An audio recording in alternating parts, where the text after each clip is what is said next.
Shubhdeep? Okay. Good morning, ladies and gentlemen. On the behalf of ICS, I welcome you all to the third day of 15th AICCS, All India Conference for China Studies, organized by Institute of Chinese Studies, New Delhi, and Indian Institute of Technology, Guwahati.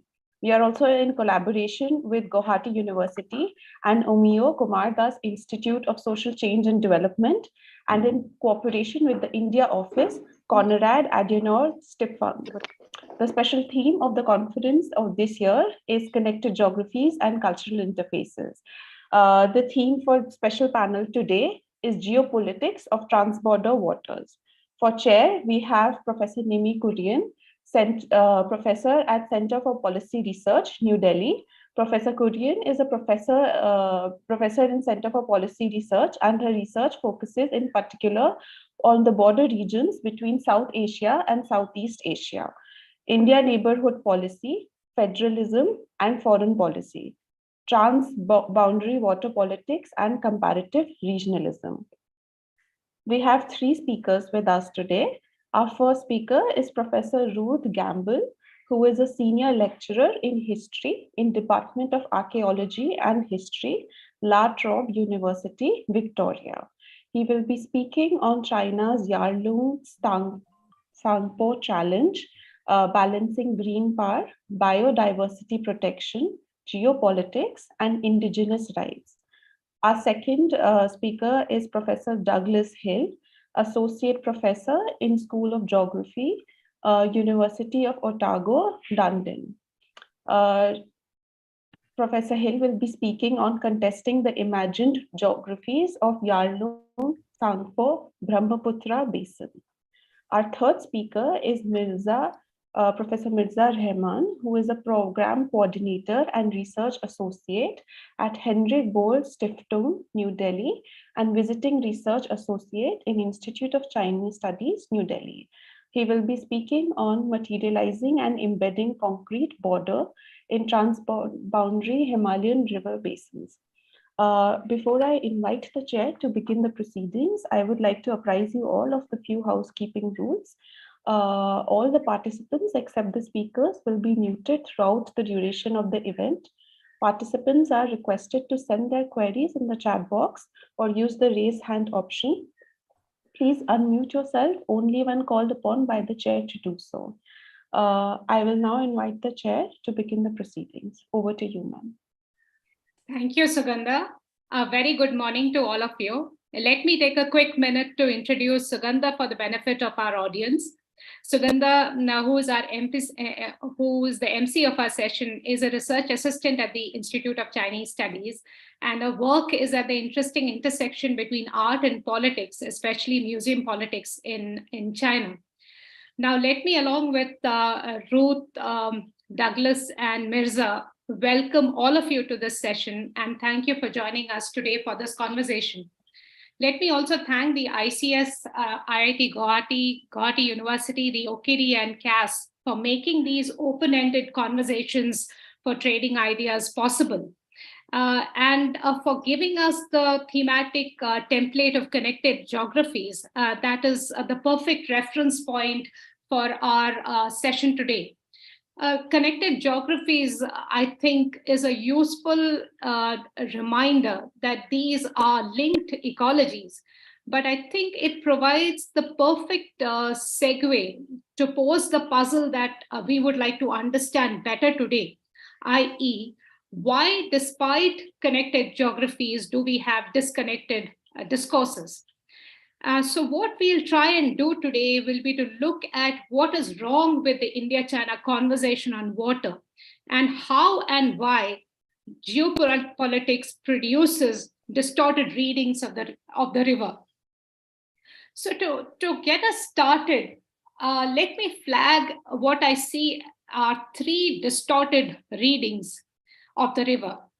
I think, firstly, when we look through the geopolitical looking glass, the Brahmaputra gets reduced to being the quintessential site of conflict, and that borrows heavily from the securitization discourse of water wars and existential threats. This then goes on to produce what I'd call a drought of ideas, an impoverished discourse of sorts that has virtually little meaningful to say about issues that have a direct bearing on the lives of border communities and border life worlds. A quick example would be the fixation with diversion as an issue would ends up, I would argue, ends up diverting the debate and results in a missing river agenda. Thirdly, this willful blindness produces an interesting and intriguing paradox. The geopolitics of transboundary waters renders the central protagonist, i.e. the border region, virtually invisible, with virtually no institutional entry points into what essentially has become a Delhi-Beijing conversation that happens or that takes place over their heads. So I would argue that together and misframed like this, the geopolitics of transboundary waters ends up becoming a conversation stopper. So the question then is, how do we get this conversation going again? One possible way would be to pluralize the imagination of the Brahmaputra by bringing scale into the conversation, or rather by inverting the scale from the national to the subnational, and to see how different scales produce different meanings of the river. And I cannot think of a better set of critical scholars to debate these than the one that we have today on our panel. And who better to get us started than someone who is writing a history of the river. Over to you, Ruth. Okay, thank you very much for inviting us here today. And yeah, so I'm going to start sharing my screen so you can see pretty pictures of the Brahmaputra. And because it really is, I think that's part of the discussion. I really like the idea of thinking about things through scales. And one of the things that we tend to miss in this discussion of the Brahmaputra through geopolitical lens is the intense diversity and spectacularness. I just made up a word, and that's probably a bad thing, of this space. So I'm going to think of it in this way by trying to take the position of the Chinese state and how it is, looking at what it's trying to do and how it's developed this relationship with the Yarlung Tsangpo-Brahmaputra River over the past few hundred years. And you'll have to excuse me for talking in hundreds of years, but I'm a historian, so I tend to think about timescapes as well as statescapes and geopolitical scapes.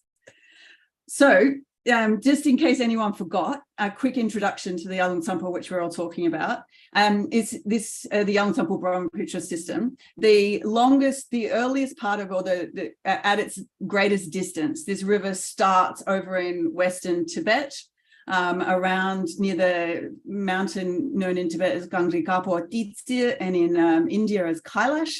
It travels through central Tibet, goes on a steep turn, comes down through the Yarlung Tsangpo Gorge, enters out into the Assamese Plain, and then down into the Bay of Bengal. As it takes this journey, it starts off in arid plains of Western Tibet, which there's like sand dunes and everything around. It then travels through the central valleys of Tibet, of where Tibetan civilization and history developed.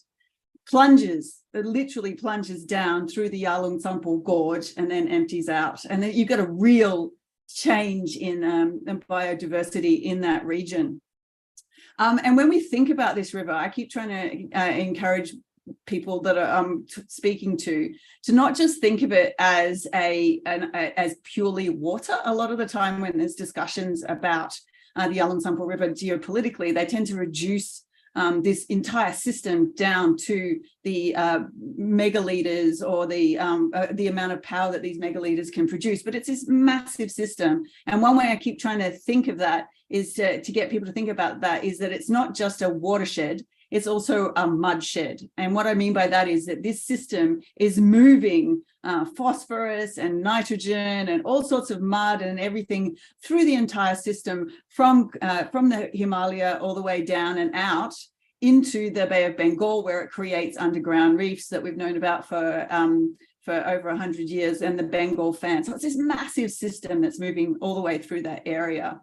And when we're thinking about it, there's another thing I'd like to get people to think about. The physicality of the river is often particularly I have to say from people writing about it in India, when they talk about the Yarlung Tsangpo or the Upper Brahmaputra, they have this idea of it just being abstract and not in place. And one of the things I really wanted to get people's heads around when they're thinking about it is that you get this mix on the Tibetan plateau of this river, where it goes through wide flats and then tight gorges, wide flats, tight gorges. These gorges are really geologically dynamic, and the river flats is where most of Tibet's agriculture occurs, and most of that is based on irrigation. So you get irrigated river flats and then tight gorges, and that's and then it comes down to the tightest gorge of all, which is this Yarlung Tsangpo Grand Canyon, which cuts through the Himalaya. In the image that I've got there, the mountain at the back is Namche Bawa, which nearly reaches 8,000 meters. And within a couple of 100 kilometers, you drop from up at Namche Bawa all the way down to the Assamese plain. So you have a drop, one of the steepest drops, well, the steepest drop, I should say, on the planet. The only thing that's a bit similar is perhaps the Tista in Sikkim. Of 8 kilometers down, nearly 8 kilometers down, or at least 7.5 kilometers down in about 100, within about 100 kilometers. It's really, if as the crow flies. And what this creates then is this intensely biodiverse region in the Yarlung Tsangpo Gorge. It's one of they talk about these hotspots, which I know is a contested idea, but it gives you a sense of what the biodiversity breakdown is in that area. You have 3 biodiversity hotspots intersecting in this one Yarlung Tsangpo Gorge: the Indo-Burman biodiversity hotspot, the Himalaya, and the mountains of southwest China. Basically, what happens is if you have a steep gradient, which you do in most places in the Himalaya, then you get different biomes happening every, say, I don't know, different, they call it an ecotone, where you change from one biozone into another every half a kilometer when it's coming down the sides of the hill. And that means within one area, you get intense diversity of animals and plants. Right, so this is the area of Tibet that's the way that it's kind of works geologically and biologically. But I also then wanted to flip and think about how the Chinese state has been approaching this area and what they bring to that. So one of the things to remember in that case is that okay, how do I put this without starting an argument? And the Chinese state wasn't always administering this area of land. That I can say for certain. So they developed their understanding of the cultural understanding of urban planning and management of land resources in a very different space. And so if you go back in and look at this tradition of urban planning in China, you find images from like thousands of years ago with square planned out urban centers. And even this one one of the images here is a map of Ming China from hundreds of years ago down to miles square, or li squared, so that they'd planned and I had a planned construction of the entire area that they were controlling. Ancient Chinese dynastic traditions had this idea of urban and hydrological planning. I don't know if you've heard the term feng shui, but it means wind and water. And there was this idea of making movement go through cities according to harmonize wind and water. And the idea of planning was linked really closely to the Chinese idea of civilization. That which was Wen, which was civilized, was within walls in ordered planned spaces, and that which wasn't, which was Wu, but barbarians were outside of those walled cities.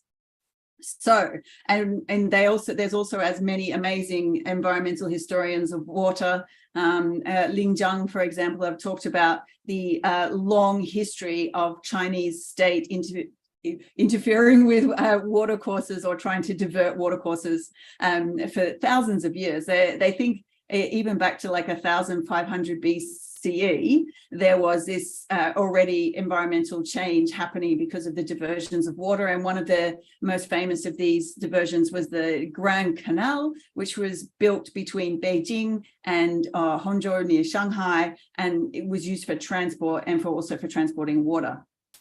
So what you had happening in this very diverse Yarlung Tsangpo region was that it became a site of contest in the 19th century between the British and Qing empires who were competing for the area around the Yarlung Tsangpo. And in the process of that, the British drew the McMahon line, which cuts through the Yarlung Tsangpo gorge. And on either side of this line, the British and the Chinese were planting flags in the ground saying it was theirs. So that created this kind of contested space, which hadn't really been as much of a contested space beforehand. And then in the 1950s, you have the Chinese army invading Tibet, and China and India inherited the unsettled border between the Qing and British about the boundary that passes through the Yarlung Tsangpo River and the northeastern region. So the other thing I was talking about, this idea of how that works on the ground. Now, the people on the ground didn't actually know that they were part of the Qing state and the British state, and they only became administered by China and India after the 1962 border war. And then this border war dissected communities and turned many of the communities who had lived in their own space into minorities. And from the Chinese state from that point on continued with this idea of planning and using these terms like civilizing the area by bringing in infrastructure in order to tame the environment is the words that they use. This image of this map that I have here was from a book written by the Republican leader Sun Yat-sen, who is a very famous nationalist in China, and he has trains going down. He was planning what would happen in independent Republican China, and he has trains in this going all the way down from Lhasa through the Natula and down to the Assamese plains. There was this sense that you could build all of these trains in there and get organization and state control into those areas. So more recently, that kind of tradition of ecological planning has led to the Chinese approach to ecology at the moment, which they're talking about as ecological civilization, 现代文明. And this is all of these things that I was talking about before with this idea of Wenming, of civilization. It has this idea of writing and characters and cultures, which happens inside walls. And the idea of the garden as being the ideal environmental space. This isn't so much an idea of moving floodplains and so on. It's everything being kept within its place. This idea of enclosure within dams and levees and elements needed to be controlled. And the other thing to remember about looking at the Chinese government's approach to ecological conservation is that when they use this term ecology or shentai, they're not using it in the same context as the Western or Indian.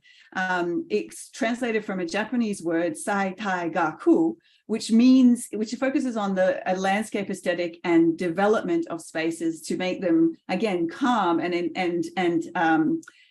enclosed, as opposed to the flows of ecology, or the flows through ecology that would have happened without human intervention.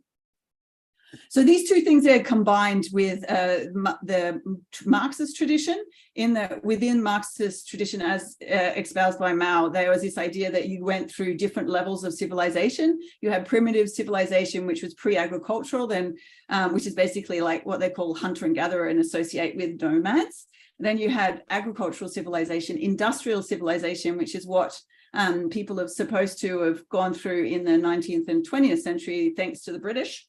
And then ecological civilization, which is the next step up, the next form of development that China is now supposed to be leading the world in. Professor Ruth, I'm so sorry Yes. to interrupt. You have 3 minutes to wrap up. Okay, that will work then. So then this is the kind of background that they're now bringing to this idea of civilizing the Yarlung River above the border.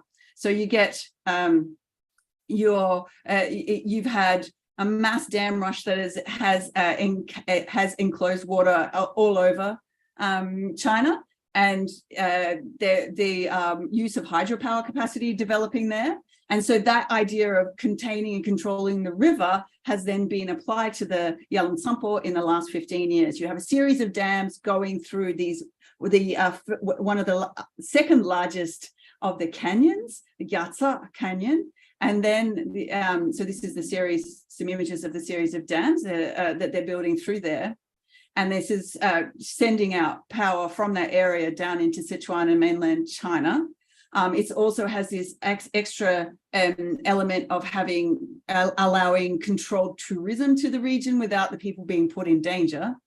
But they're also trying to mark out areas, planned areas that would be set aside for ecological civilization, intensifying farming in some areas, and then sealing off national parks in other areas. And there's also this idea of mitigating carbon release by mass plantations all through this area that are accompanying the dams. So the largest nature reserve they have in the region is the Yarlung Grand Canyon Nature Reserve.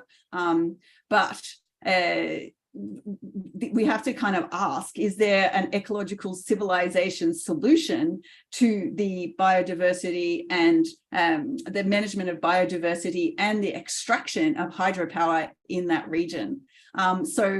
Basically, I think what I'm saying is that we need to think about what is motivating the state and not just talk about it as in a zero-sum game between China and India. Is understanding the processes of that region, like how does the Chinese state manage hydropower extraction, intensive farming, tourism, and biodiversity challenges in that area. And one of the ways they're talking about doing that is the Lower Yarlung Dam, which is supposed to be so light touch on the environment that it won't affect the biodiversity that much by drilling under the mountain, which they've already started.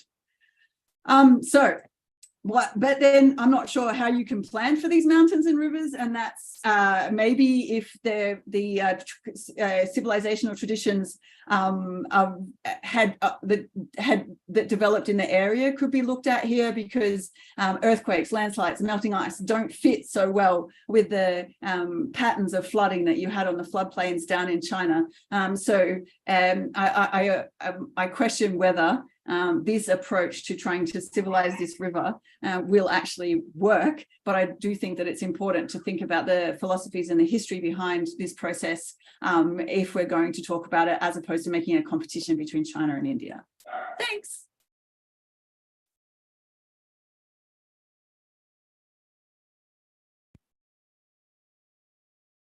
Thank you, Ruth, for bringing out the intersections between ecologies, cultures, and geopolitics so forcefully. Just a quick thought to add to the complex balancing act that is at work. I guess we would also need to look at some point at the capital ecology question in China a lot more closely, and to ask to what extent there'll be a buy-in by Chinese capital into this call for ecological civilization, given that it has huge stakes in resource extractive investments, both within and beyond borders. So that will be, that's really making the, the picture far more, or makes it more messier. Let me now invite Douglas, whose work on exploring the politics of scale and space brings really interesting insights into a set of missing issues that are currently invisible to the mainstream policy and research gaze. Over to you, Doug.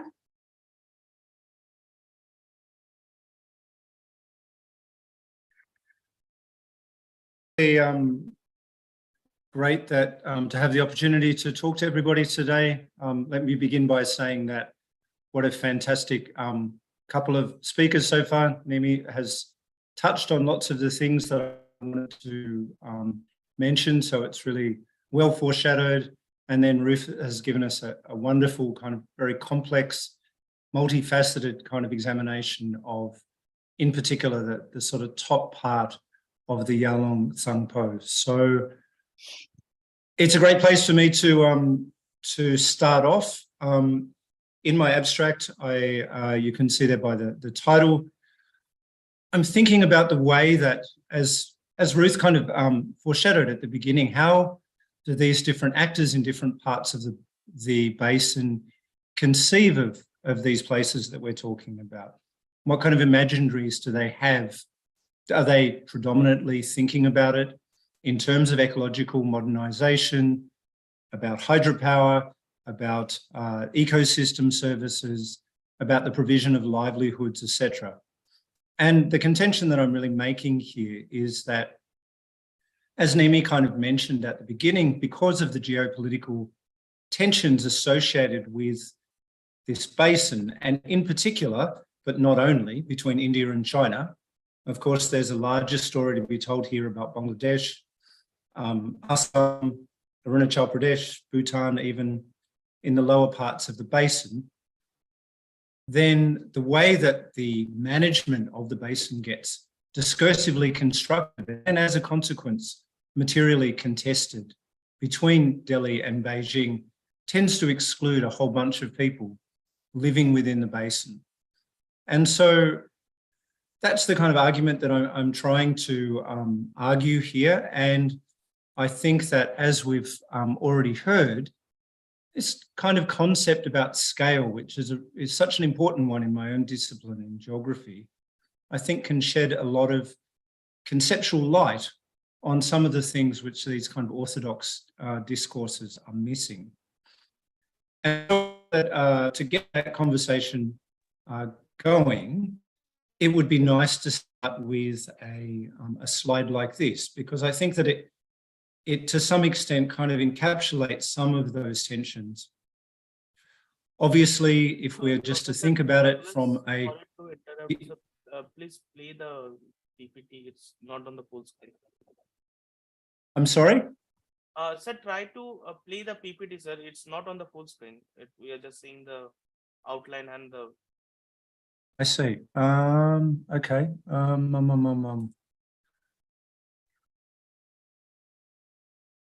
Sir, you can yeah, the capacity for me to convert it to the screen seems to be missing. I'm not sure what that's about. Just give me a moment. So I can help if you want, sir. Let me try again. Yes, perhaps I should have just sent it to you and avoided this difficulty. No, sir, you can just press the... I think we're okay now, huh? No, sir, we haven't still got your screen. Yes, sir. Yes. Okay. Okay, sir.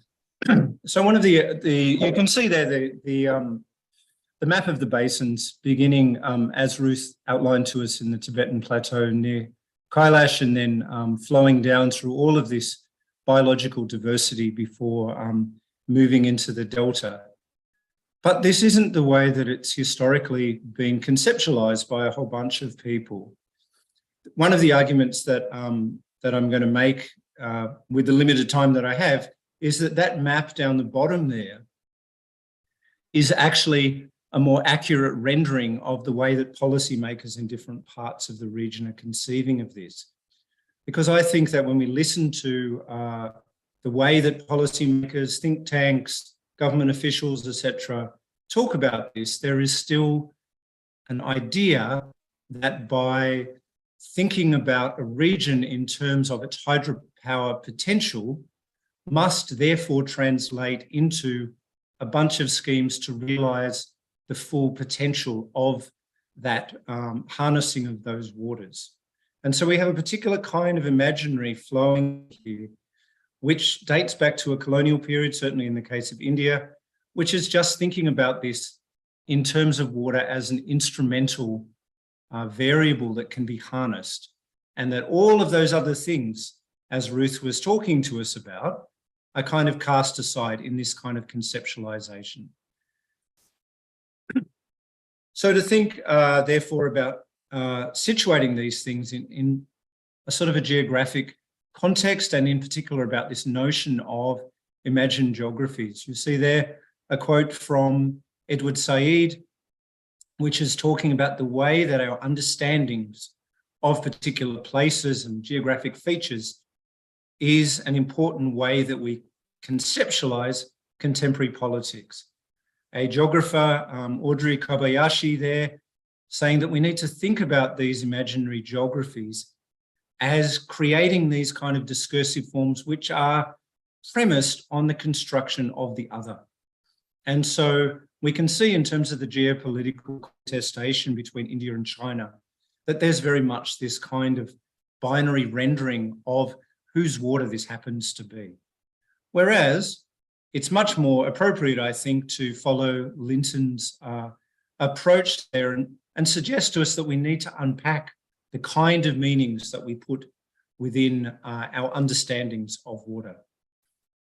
Again, blessed that Ruth talked about this, but I wanted to take you back to 2020 and point out that during the latter months of that year, on either side of the border, there was very similar kind of utterances from influential stakeholders in India and China. So you can see there a quote from the chairman of the China Power Construction Group, speaking on the occasion of the 40th anniversary of the Hydropower Engineering Society, presumably a fairly sympathetic audience for this kind of message, talking about the announcement of the Party Central Committee, I believe was in September, saying it's unprecedented to have such a clear steer from the Central Committee about us moving in this kind of direction. And because of this, for the hydropower industry, this is a historic opportunity. The president then goes on to conceptualize the way that the hydropower intervention should take place in terms of those things that you see in the text box there. Just a little bit earlier, in September the 1st, 2020, we have a similar kind of a message coming from the Vice Chancellor of Niti Aayog, Rajiv Kumar. And at the time, he's participating in a virtual conference, which is devoted to India's Northeast development challenges and strategies in the post-COVID era, organized by a think tank in Shillong called Asian Confluence. In this discussion, he's talking about the Lower Subansiri and essentially reasserting the government's determination to push forward with this project. We all know how controversial this is in terms of the domestic politics between Arunachal and Assam.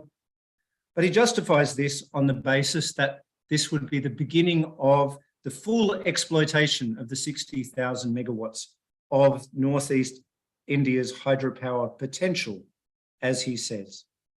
So, as I said before, essentially we can see both of these moments as constructing the basin in different kinds of ways.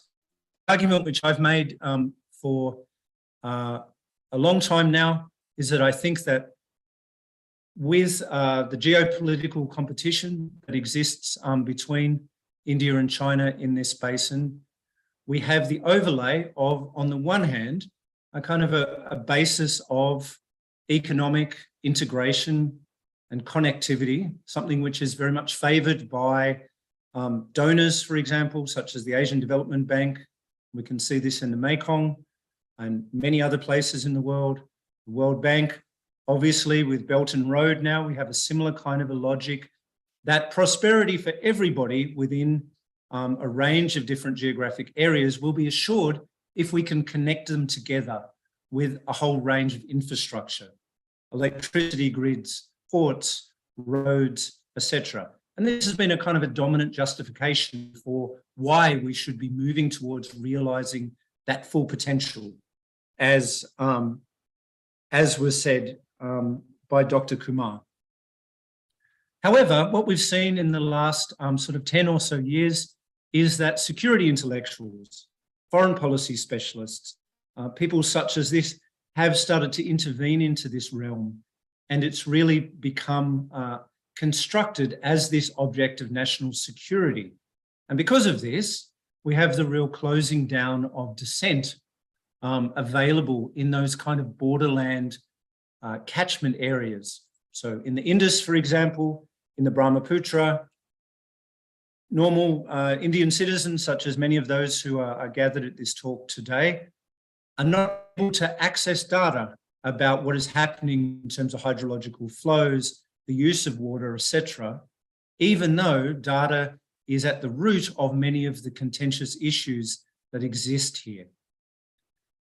And as we move forward to an era where we start to talk about decarbonisation and clean energy, etc., I think that we have another justificatory logic which has joined those two, and that is about the role of hydropower in transitioning towards a low carbon future. So we see, for example, in India, this pronouncement that now anything which is above 50 megawatts is able to be classified as clean energy and is therefore able to be counted into India's accounting for nationally determined contributions.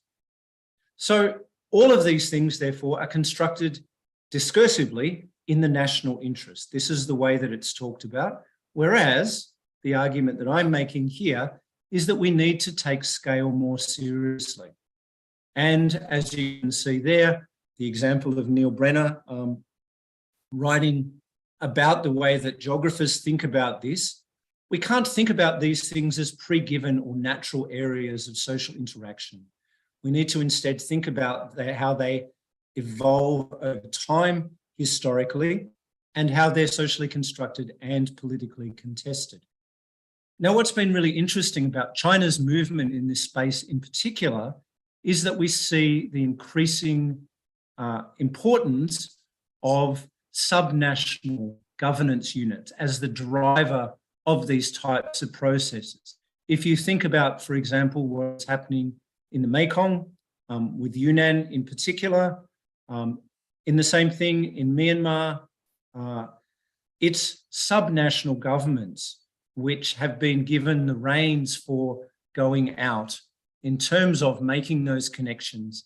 And so in terms of geographers, the way that we think about these things, we have a rescaling of state space going on there, where the economic activities of somewhere like Yunnan are now very closely connected to those border areas of Laos, Cambodia, etc., in a way which they're not to those coastal, fast-growing, historically fast-growing parts of China.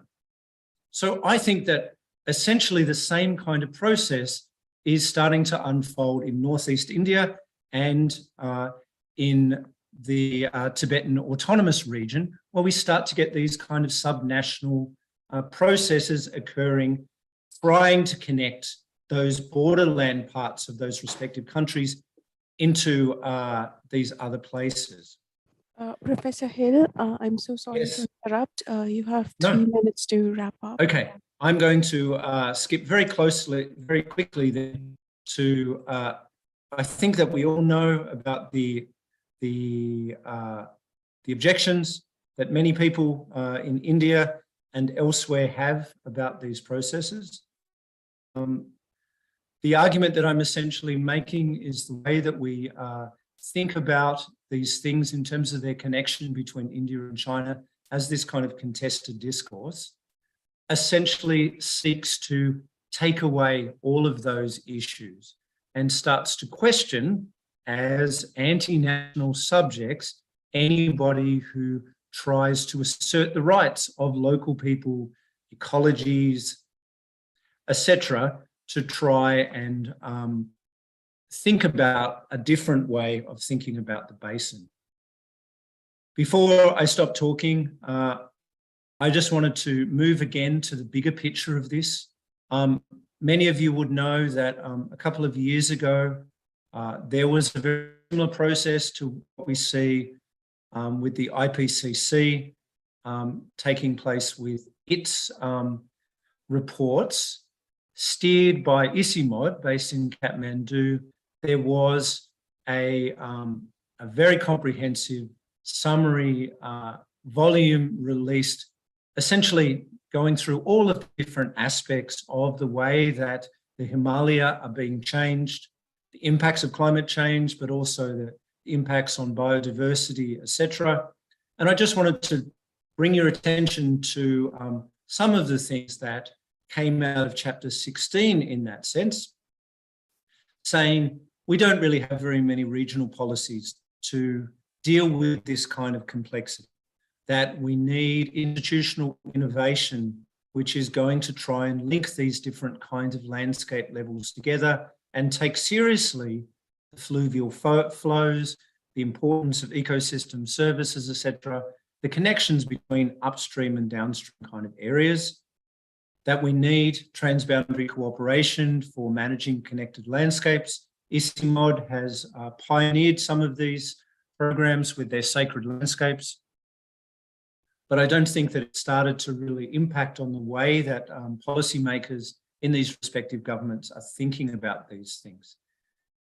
And also to move the conversation forward a little bit. It's a very different kind of situation, but just to mention that for many years, the Mekong River Commission was seen by many commentators and observers in that region as really having this kind of asymmetrical relationship where China was sitting as an observer but nevertheless kind of modifying many of the upper reaches of that. In the last couple of years, we've seen some movements to try and move towards multilateral transboundary water diplomacy initiatives. So wouldn't it be nice if we saw similar kind of initiatives beyond data sharing start to take place in the Brahmaputra, etc. So I will finish it there. I'm sure that Mirza is going to add a lot to what I've said, and I look forward to the discussion after this. Thanks so much. Thank you, Doug, for unpacking the idea of conflict beyond the simplistic Delhi versus Beijing frame to show us how different scales and actors produce different contested meanings on key questions of benefit sharing, allocation of risks, and trade-offs. And most importantly, for the reminder that the subnational is also hardly a homogeneous space, and subnational water discourses can themselves have centralizing features, as is evident from the framing of the issue by the Chief Minister of Arunachal Pradesh. And the subnational can also conceal hierarchies of its own. Thank you. So now I think it's only fitting that the last word on the subject should come from the borderlands itself. Over to you, Mirza. Thank you, Nimmi, for inviting me for this panel. And also thank you, Ruth and Douglas, for setting this context very well. And it's also overwhelming sometimes to speak after you would have spoken actually so comprehensively. But I just would like to share my screen.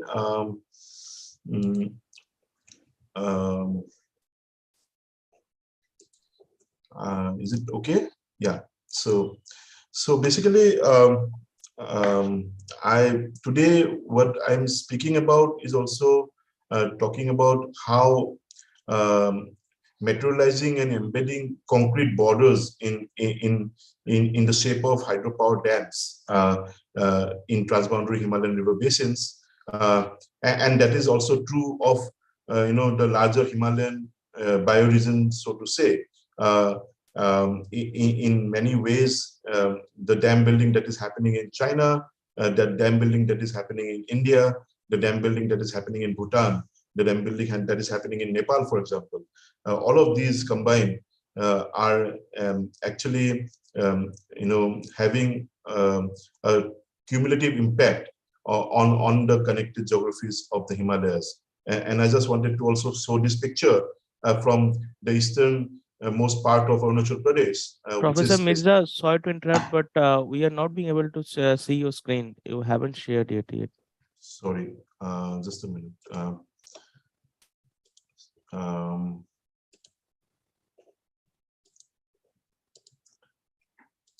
Is it possible to see now? Yeah, sir. Yes. Yeah, sorry.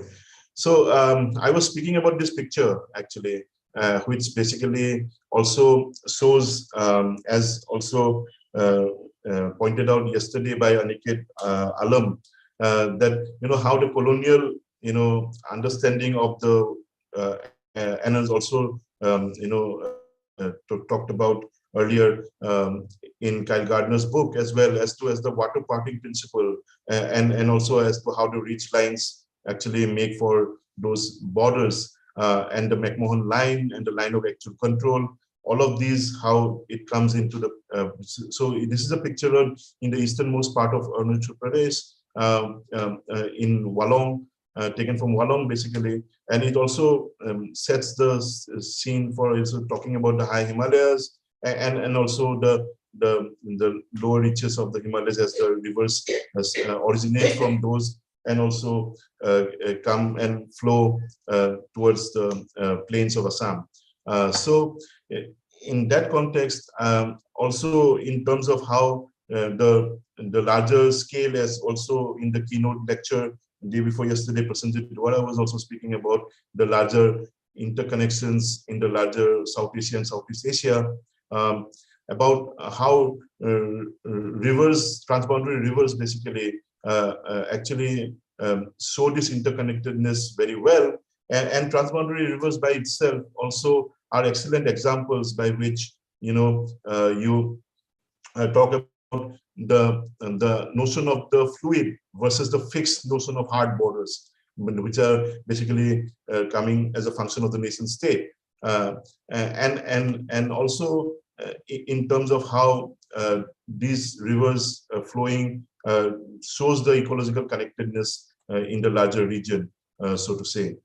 But what I would today actually try to also speak about is to position hydropower dams, concrete hydropower dams, as border walls.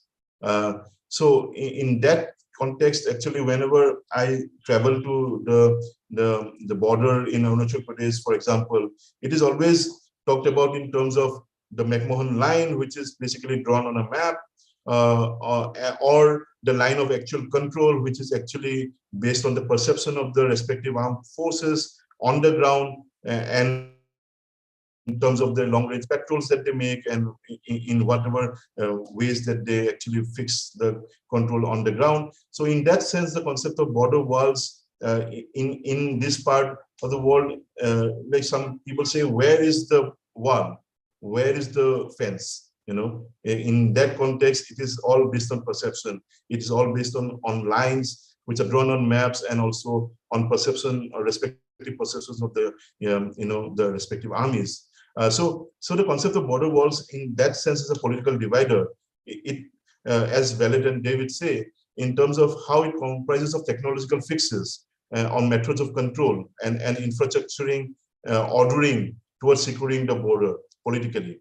But what I also try to say is that this also resembles the technological fixing of hydropower dams as methods of river control, which are transboundary in nature and are deployed by the nation state actively as sovereignty markers. In this context, I also wanted to point out, as to what Douglas was also saying, about Ruth was also saying about, is that how, and Ruth has also written about it earlier, in terms of how dams cannot climb mountains, in that context, as to how the local sovereignty is erased systematically by nation states, by which we also can say that rivers, valleys, mountains, forests by itself cannot serve as sovereignty markers, but it is only when such rivers, valleys, forests, and hills are ordered, reordered, and infrastructured differently, then only it can serve as sovereignty markers. And it is true across the Himalayas now, in terms of how China looks at the river and the spaces, how India looks at the river interspaces, how Bhutan looks at the river interspaces, and how Nepal looks at it. So just to give some examples. And the local communities, for them, for their local sovereignty understanding, the rivers by themselves are sufficient. The forests for themselves are sufficient as sovereignty, as for local sovereignty markers. So such hydropower dams may also be located further away from the actual borderline. For example, if we look at the line of actual control or the McMahon line, but however, the materiality and the power that is deployed and exercised through the construction of that border hydropower dam in the geopolitical discourse overall effectively makes the dam as the site of the border wall itself. So in that context, the dam becomes the border wall, be it proposed, be it half-built, or be it fully active, as in the case in the upper reaches of the Yarlung Tsangpo, as Ruth was mentioning earlier. There are at least several dams which are already operational. While on the Indian side, many of them are planned, some of them are half-built, but only a few are operational. This picture again then actually shows out those border walls in the context of Arunachal Pradesh. And these are is a map, it's an old map, but also it shows out those marks that you see in those various tributaries of the Brahmaputra river basin in terms of how these were, the MOUs, the Memorandum of Understanding were signed by the government of Arunachal Pradesh with various public and private dam companies. And this basically is also the fulcrum also of many civil society protests in different parts of Arunachal Pradesh and Assam regarding so it also does not only play at the international level between India and China, but also plays in subnationally between Arunachal Pradesh and Assam, and also in context of other downstream impacts in Bangladesh, as well as in Nagaland, Meghalaya, and other parts of Northeast India as well. And also the dams that are also being built in Bhutan, for example, also has downstream impacts on Assam. Some of the dams that you actually see on the very western, on the side in the Tawang district, the Namjangsu and the Tawangchu river, and those also have a very, very interesting kind of way where the dam building there is actually going to impact Bhutan, and then the dam building in Bhutan is actually going to have further impacts in Assam, and then further on going into Bangladesh. So in that context, it's such a kind of a connected, interconnected chain of impacts that we see any intervention that is actually happening in the larger river basin. And this also overlays very well with the contestations between India and China, the contested territory. So territory is very, very important, and is also a lot of this dam building is actually to also show the sovereignty markers very, very prominently. And so much so that also I have actually said that, that these dams are almost likened to military bunkers, and also likened to India's new forward policy vis-a-vis China, and China also in a way having this kind of, so in that context, how Arunachal Pradesh is also projected as India's land of rising sun, as the name comes, Arunachal means, and also the land of rising hydropower. And this is what basically signifies as to how this whole aspect of geopolitical ordering also at some stage also leads to a speculative ordering as well, in terms of how a lot of speculative investments and infrastructure building is also happening in different parts of Arunachal Pradesh. So this picture again is a picture from Guwahati city, where the whole narrative again also about such constructions come from a very, very national security mindset, where it says that save Brahmaputra from Chinese conspiracy in a way as to also to build upon the narrative, saying that, we have to build dams if China is building dams on the other side. So basically, in this race of how building dams by boat and China puts the entire Himalayan region at risk. So this framing, this national security framing also actually calls upon local communities in different parts of Arunachal Pradesh to even forego their democratic decision making in order to actually go ahead with these larger bordering practices of dams in this region. So in that sense, the concrete hydropower dams that are deployed in these river basins underline this boundedness of riverine spaces between these nation states, and also, as I said, subnationally between the provincial borders within nation states as well. So in order to do that, this water infrastructures also serve as to how they are ordered to maintain these inclusions and exclusions of these transboundary riverine spaces, powering those rivers as between us and them, and between upstream and downstream contestations. And then it comes, the hydrocracies come in, and the Indian hydrocracy, as well as imitating a lot of the hydrocracies around the world, in this whole nationalist understandings, and also a very masculinist understanding of control over rivers, plan, build hydropower dams based on their respective perception and understanding of their calculative territoriality, through which this hydraulic mission paradigm is employing their respective discursive power and material capabilities on the ground. And also that also is sometimes also shown by Indian investments in Bhutan, for example, in hydropower dam building as well. So in that context, we can also see those discussions in the light of how the Doklam issue also played out in a way. In 2017, when the Doklam issue was at its peak, it was also seen that that the data sharing between India and China was stopped for almost a year. So all of these are quite connected in that context. So this is also a picture of how the Siang River, which is in Arunachal Pradesh, is known as a Siang, as the Yarlung Tsangpo after the Great Bend enters Arunachal Pradesh. And as many as 36 different dam projects are planned on this particular river, 3 on the main channel and 33 on the tributaries of the Siang. So in that context, the local communities also say that the river will stop to become that river that they know, and would erase that kind of memories of the river as to how they see their spaces as. Sir, I'm so sorry to interrupt. You have 3 minutes to wrap up. Yeah, thank you so much.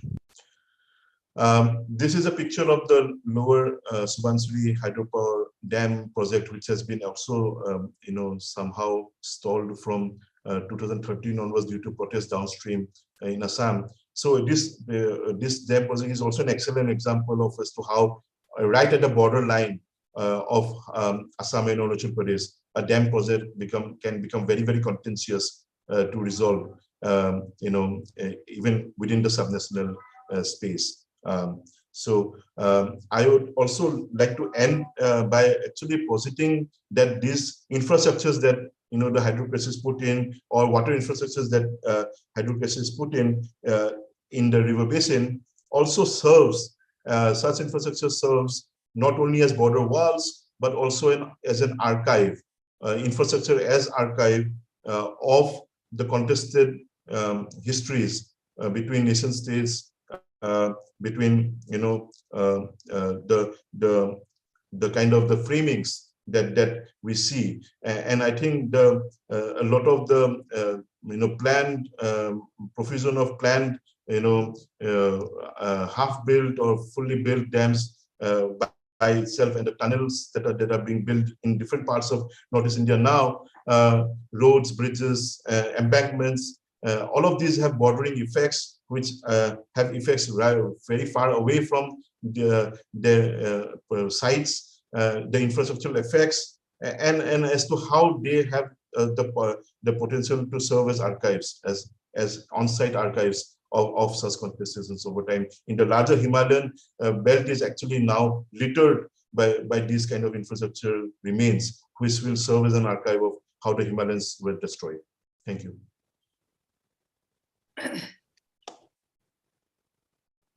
Thank you, Mirza.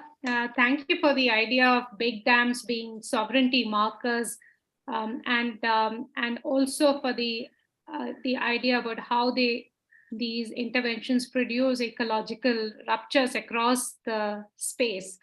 A quick thought, I think it might be a good idea to also look at invisible markers, because these big dams are visible markers.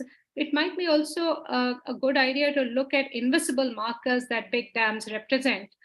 For instance, how, and this is apropos your point about ecological ruptures, for instance, how they represent forms of quote unquote slow violence, to borrow Rob Nixon's argument that he builds on Galtung's work on structural violence, and how he brings in the element of temporality to talk about delayed destruction that happens across time and space. Thank you. With that, I think we can open the floor for Q&A. We have about half an hour. Sugandha, may I request you to please Yes, ma'am. look at the questions and read them out, please. So we have one question in the chat box, which is by Colonel K.L. Roy. I'm reading out the question now. The character of Tsangpo in Tibet and Brahmaputra in India is largely different. It is often ignored that every stream and river in Bhutan, Assam Valley, and Arunachal Pradesh drain into the Brahmaputra, contributing substantially to its massive outflow. Much of the water you see in Brahmaputra in Assam Valley is not necessarily from Tibet. Considering the nature and the history of Brahmaputra in Assam Valley, do you think there's a scope for the river to be harnessed beyond the conventional use in the Indian territory as one entity? Or is it better to harness small rivers and streams draining into the Brahmaputra with limited scope in the localized manner as being done currently? Or more clearly, can the Brahmaputra be tamed in Indian territory? Can I jump in and say something about that quickly? Because I keep getting told this 20 million times, and I just wanted to point out a wee geography lesson. So most of these rivers that aren't the Yarlung Tsangpo also come from Tibet. So the Subansiri, Manas, and Lohit all start, their headwaters are on the Tibetan plateau, and even the other two big ones that aren't, the Teesta, mainly the Teesta, it's fed by glaciers that are on the Tibetan plateau. So the idea that there's, people keep saying most of it's in India. I was like, well, most of it's not coming through the Yarlung Tsangpo, but there's that entire system is really to say it's, that's the whole point. It's a river basin, a complex, diverse river basin that crosses multiple borders. And I was actually thinking when Mirza was using his very poetic, I love the way he puts things, about he was talking about border walls. I was actually thinking maybe we should stop talking about transboundary rivers and start talking about trans-river borders, right? Because it's actually the rivers were there first, and the borders were plonked on top of them. So this idea that you can separate it, it's physically not possible. You can't separate India's water out from this very complex river system. Sorry, rant over now.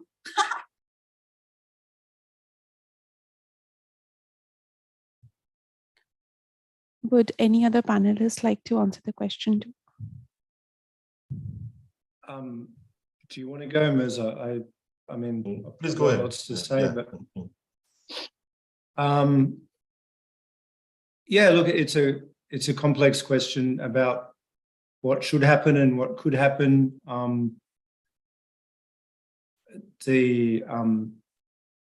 Roy Kale is saying to us that at the moment it's that what's happening is the harnessing of small rivers and streams draining into the Brahmaputra with limited scope in a localized manner.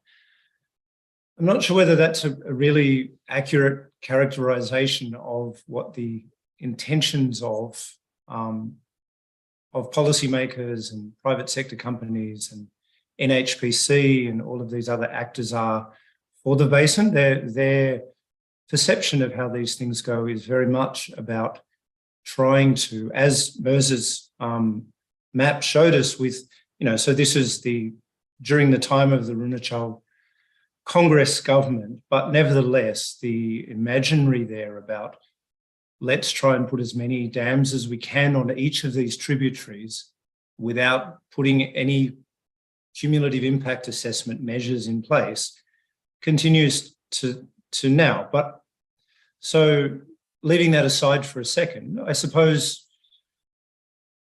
one way that you could think about it, if you wanted to go down that track, would be to look at the example of Bhutan. Obviously, it's not that comparable in as much as there's only 8 lakh people living in Bhutan. But essentially what's happened there is that there's been a strategic decision to, from my perspective, sacrifice some of those major rivers and leave at the moment, depending on what subsequently happens in the future, but at the moment to essentially sacrifice some of the major rivers to generate hydropower, to feed into the Indian national grid. That's been very successful for Bhutan in one kind of measure. So, but, that if you start to move down a sort of a utilitarian logic that says, well, we'll just sacrifice, people in Sikkim so that Teesta will, all of those Teesta dams will get built, then where does this stop? Because, the history of people on both sides of these borders is that they're pretty marginal to central political calculations. And so it's very easy for dominant actors in India or China or wherever just to say, well, these people aren't important. These hotspots of mega biodiversity aren't important, etc. So I think the problem isn't necessarily about whether or not it's a good idea. The problem is about the way that these things are currently being done, which is without appropriate modelling, without appropriate consultation, without carrying out impact statements, etc. Anyway, I've now gone on a rave as well. Thanks, Doug. Actually, I just also agree with her what Ruth and Doug has said about this, but also in terms of how we have to also understand that rivers do not flow in powered nation-state boxes. So we cannot even talk about how taming in Brahmaputra in Indian territory is by itself something we also sometimes only talk about floods only within the understanding of very provincial understanding of Assam floods, which is also by itself a misnomer because the floods is basin-wide in a sense. So in that context, we also cannot talk about rivers in nation-state boxes in a way. So I think that also has to be underlined. Thanks.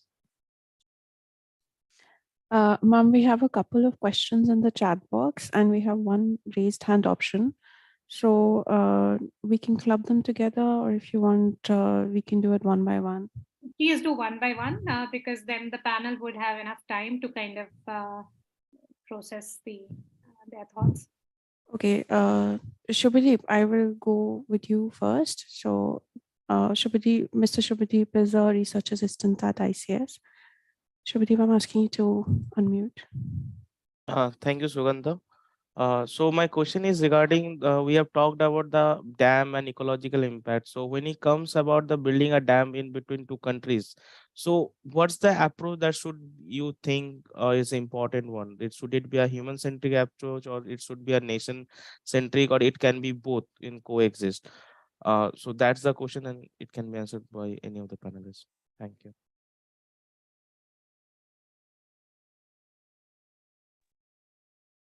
I can just give a short answer. It was following on from what Douglas was saying. I think that idea, human-centric, nation-centric, no centrics are generally good. To have a more holistic approach is usually better, and it ends up being better for humans in the long run. But I think what Douglas was saying about there's this calculation that minority areas that are not in the centers of power or centers of population are expendable. And the peoples there and the environments there don't matter as much. I think definitely any time that you're going to make an assessment, you have to be very aware of that. The other thing that I was going to say was there's a weird thing happening in the development of the Brahmaputra, because in other areas where you are trying to develop hydropower, generally what people do is block off one tributary and say, okay, we're basically going to trash this tributary. We're going to get all the hydropower we can off it, and we'll leave the main stem of the river and other tributaries to flow properly, to function properly. But what you have happening across, not just in the Brahmaputra, but also the Yarlung Tsangpo-Brahmaputra, but also in the Mekong and other areas, they're damming the main stem, right? The main track of the river. So that actually has a much more biological impacts than if you do it in one, like the man before asked about smaller dams in smaller areas. That, I mean, multiple smaller dams with pumped hydro is going to do you a lot better than a massive national statement dam, right? In terms of biology and balancing biology and power, if you have a smaller hydropower station on a tributary, that's going to help both biology and the conservation and the people, rather than these massive statement dams. So I think what I'm trying to say is, don't think nation, think what's going to work. Where's your assessments? Where's your weighing up of all of the challenges that are involved in this? And if you did approach it from that perspective, you're going to have, it's going to be better for the environment, but also it's economically better and socially better as well.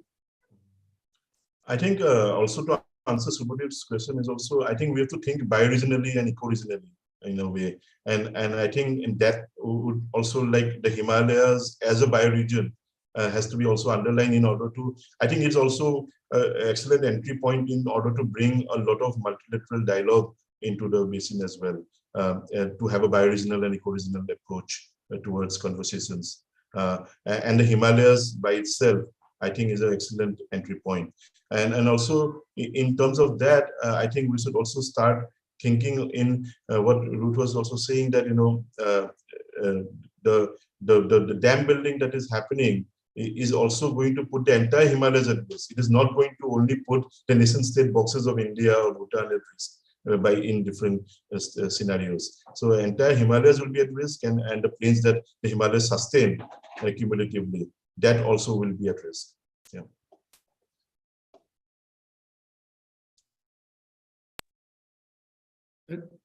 I just wanted to follow up on what Mirza was just saying about the ecological damage of how this is happening.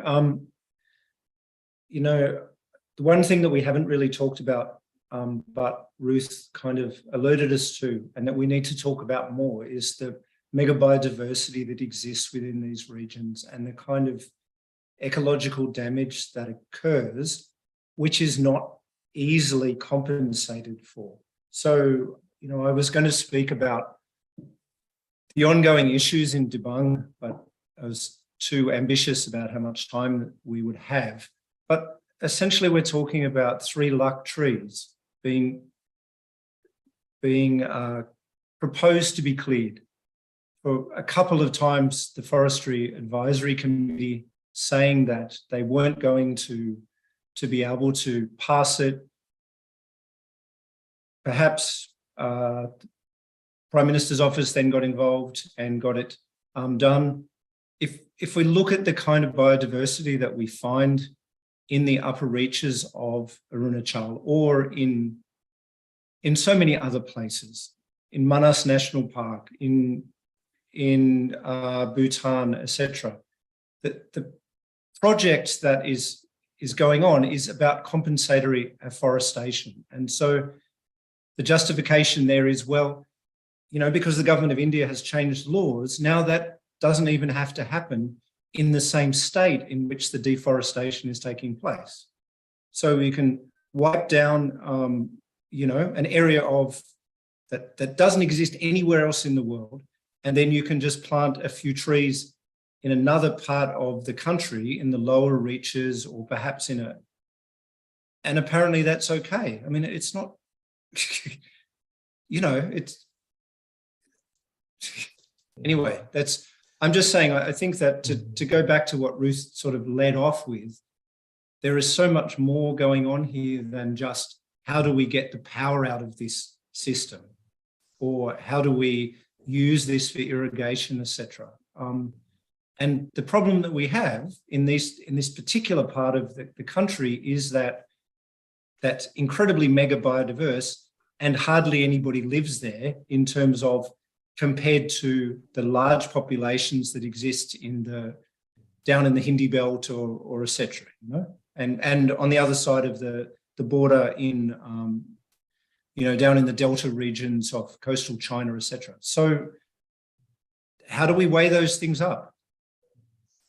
Yeah, I think just quickly, Nimmi, if I have the permission, actually, just to also saw what Ruth was saying earlier, that what is small and what is big.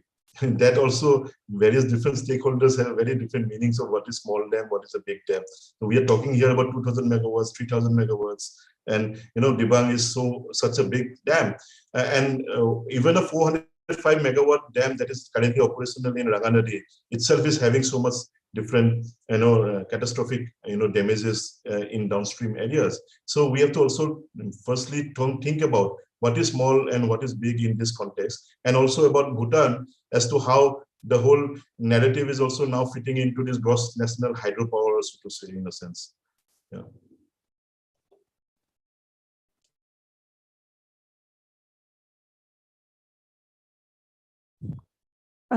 Thank you, everyone. We have 3 questions in the chat box, so I will be reading them all together. First question is by Dr. Pahi Sekya from IIT Guwahati. This question is for all the panelists. How do we look at the democratic contestation in the policy sphere, both in India and China? And a related question would be if mega dams are border walls and points of contestation as well. To what extent do representation of voices of non-state actors affect policy changes, if any? Our second question is by Professor Mohanty.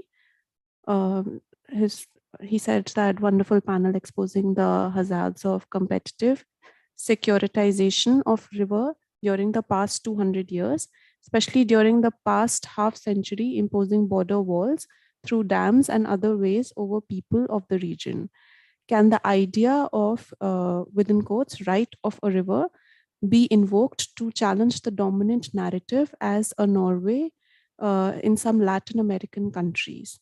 For the panel to consider. Our third question is by Dr. Deepak Kumar Bhaskar from Nagaland University. Cumulative impact assessment as against the environmental impact assessment emerged as one of the most important concerns of anti-large river dam movements in India's northeast. Has there been any policy initiatives either in India or China in this regard? That's all. May I please request the panelists to be swift in their responses. We just have 12 minutes left.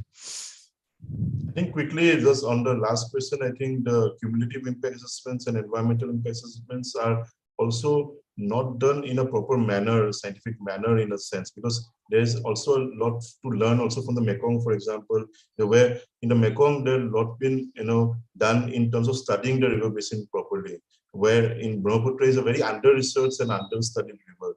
So in that sense, overall speaking, so I think a lot of resources needs to be allocated towards studying the river in a proper manner, to be even prepared to do a cumulative impact assessment, because it cannot be just done overnight in a sense. So that requires time and data collection. And then also in terms of the policy initiatives that are changing, I think it is only done in a very speculative manner.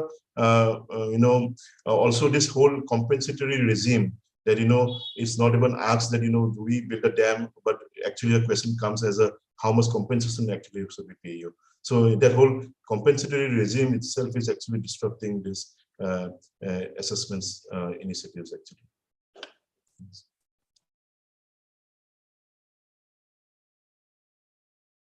I was waiting for Douglas to go. All right, just quickly then, I would say that the era of the NGO in China is pretty much over. So there isn't as much non-government information coming in, but there is a processes within the Chinese governance system at the state and national levels, or provincial and national levels, that scientists probably have a lot more say in how things get interpreted and how policy is put into place than in most countries, really. And so I think that there is a lot of, there's a lot of scientists aiming to get biodiversity recognized within the Tsangpo Gorge and even in parts of Yunnan and Sichuan. So that's actually a difference. But I was also going to say there's a difference also at the provincial level between states within China, like Yunnan and Sichuan, and autonomous territories like Tibet.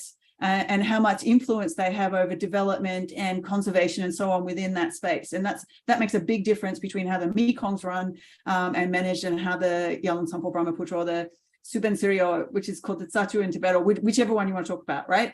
Yeah, you need to think about what's happening in the different spaces.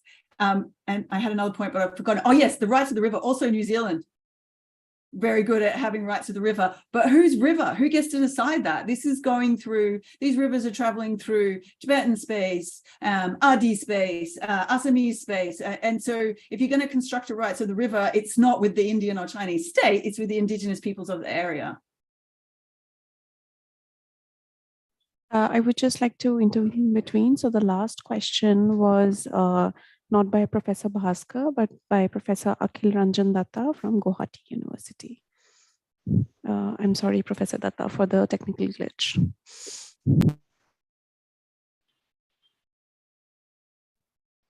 Sugandha, here Professor Bhim is here, so he would like to ask some question. Yeah, good morning. This is Bhim. Yeah, hi Mirja and all the panelists. Dr. Nimmi, nice to see you here. And I actually hail from Sikkim. I come from Sikkim, and Ruth was definitely talking about how big dams, small dams, like. And in Sikkim, and in especially some of the regions in Nepal as well, you have this competitive lobbying, and some of the agencies or NGOs being being vitiated or influenced by different political parties and vested groups. So, and definitely more in Sikkim, I see, because you see like the last, ACT being there for long, and finally it has nothing to do about it. And it has really not succeeded in doing so. So how do you really, as as an international movement against big dams, or so to say, even dams being holistic. So if I have to see how holistic is it about, really? And in Sikkim, definitely, because the land pattern holdings are different. The relationship between lands in North Sikkim, West Sikkim is different than in South, and definitely in Bengal and all.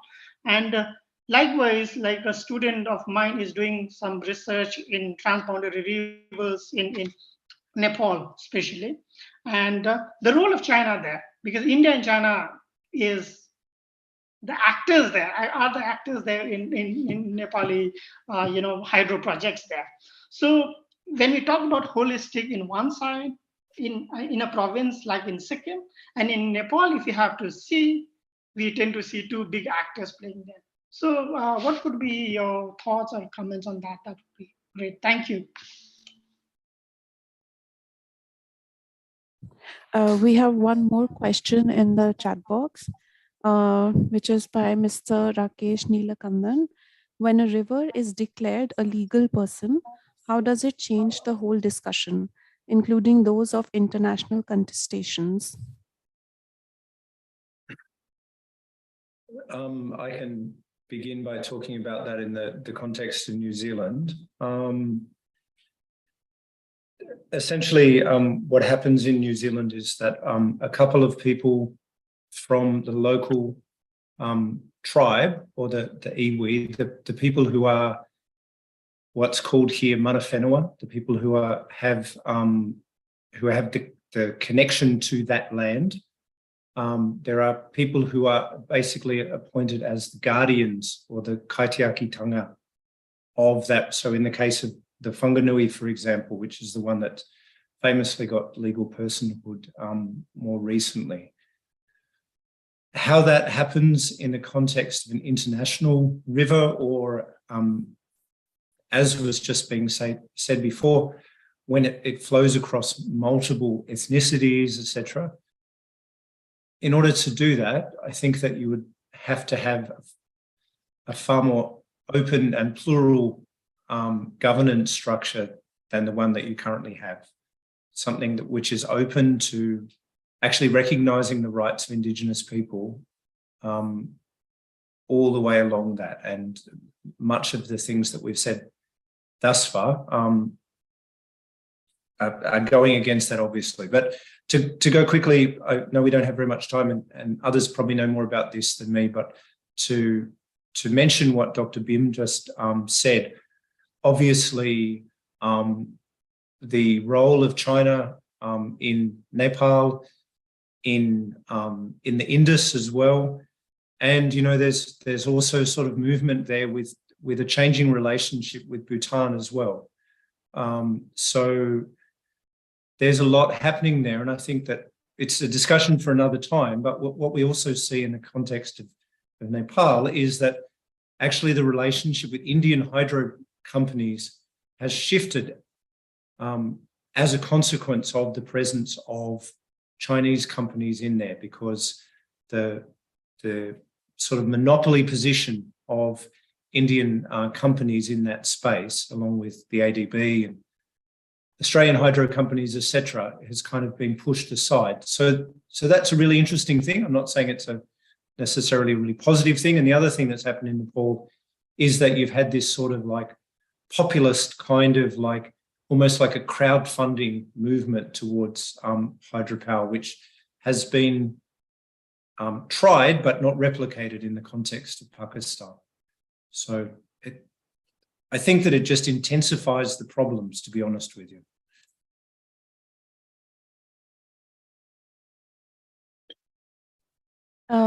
Thank you, participants. We won't be taking any more questions due to paucity of time. I would request Nimmi ma'am to please make the concluding remarks as a chair.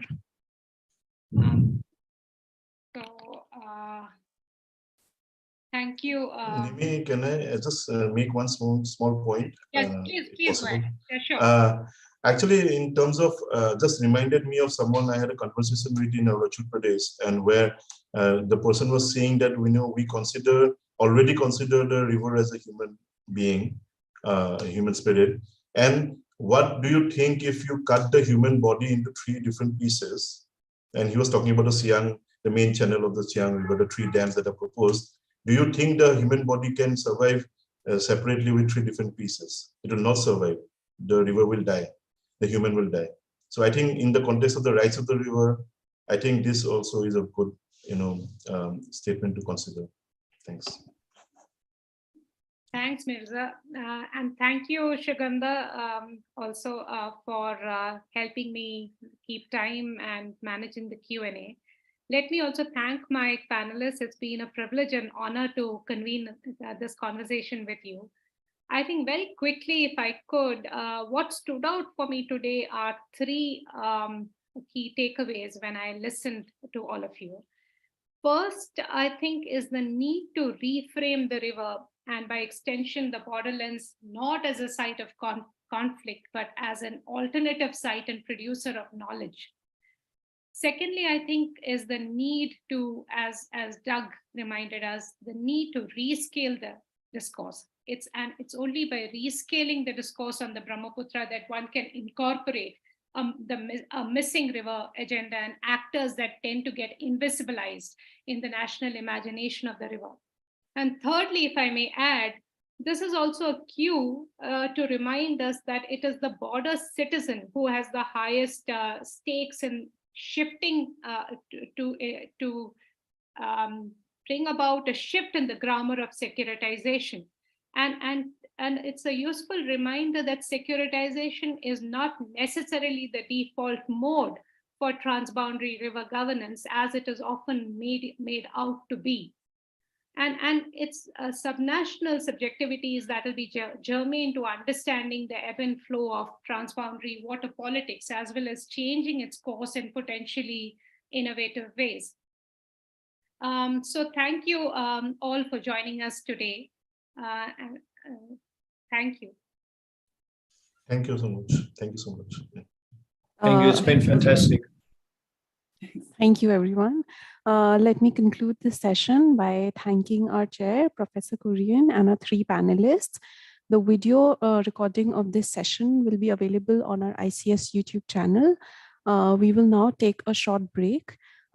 Please note that the meeting room will remain open for our next session, which is the thematic panel 4, China's External Relations, Trade and Foreign Aid, which will start at 11:45. We would encourage all the participants to stay back for the next session, but please make sure that the videos and audios are muted. Thank you, everyone. Thank you.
Hi, Parthu. Shubhadeep, are you there?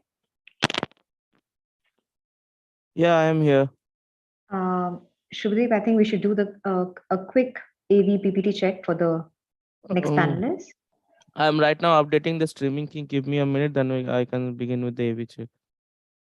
Parthu, are you there? Partho, I need to do my check, but All right. I can pull in. Yes.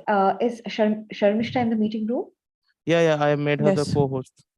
Hi, Sharmishta. Can you please switch on your video as well so that we can see you? Hi. Good morning. Hi. Good morning, Sharmishta. Yeah, we can see you and we can hear you also. Do you want to quickly play your PPT? Oh, just a minute. For a dry run. Yeah.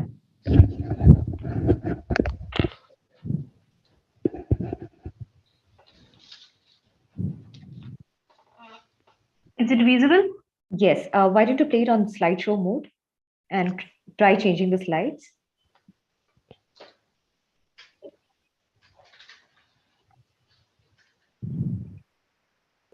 Yes. It's working. Thank you. Thank you, Sharmishta. Welcome. Yeah. Jasveer Singh? He's not here so far. Hasn't joined yet. All right. We have Professor Khaninda, I think. Dr. Khanindra Das?